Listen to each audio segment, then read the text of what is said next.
Nedjere, a voice called out, shy and quiet as shouts erupted like a volcano behind her.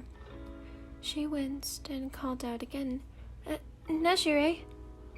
Next thing she knew, a hand was over her mouth, and a quiet giggle was heard next to her ear. She was then picked up and thrown over the strong female's shoulder.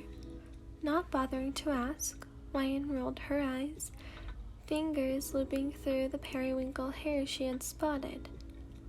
The creaking of a door opened, and without warning she was thrown across the room with a loud yelp from her end.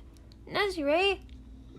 Darkness was what she was greeted with when the door was closed and locked.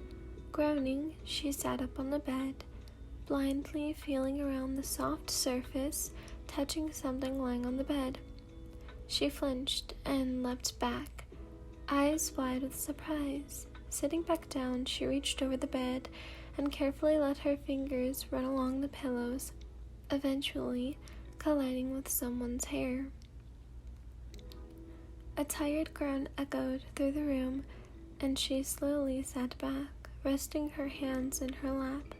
She had thought the person had gone back to bed, but a sudden light was flicked on, and a scream was heard. Startled, she slammed a hand over their mouth, then, only realizing that this was the same boy she had only talked to once in the past 3 years of her attending UA. Monica, what the fuck are you doing here?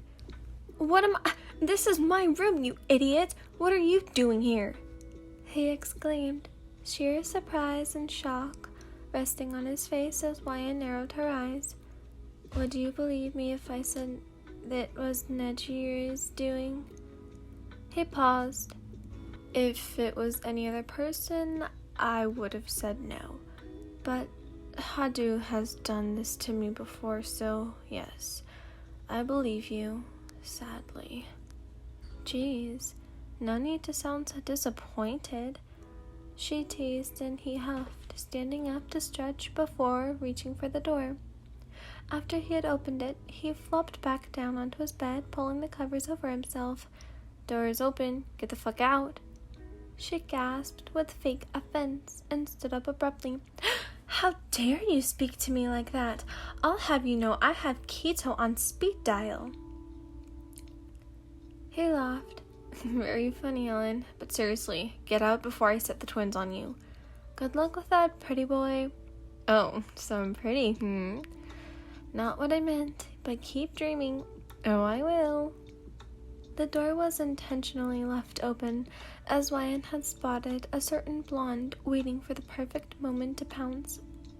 Tanatsu grinned at her and slowly crept into the boy's room, an audible shriek being drowned out with loud shouts from the common room. Have fun? Hadu inquired after seeing Wyan waltz in with a satisfied smile. Tons, she scoffed, eyes trained on the brunette standing on the ceiling with the redhead trying to reach him. What are they doing? Hatsubetsu bet Remy that she couldn't reach Joru, and you know how stubborn he is, thus giving us that. She gestured to the situation, and the hair-colored-haired girl snickered.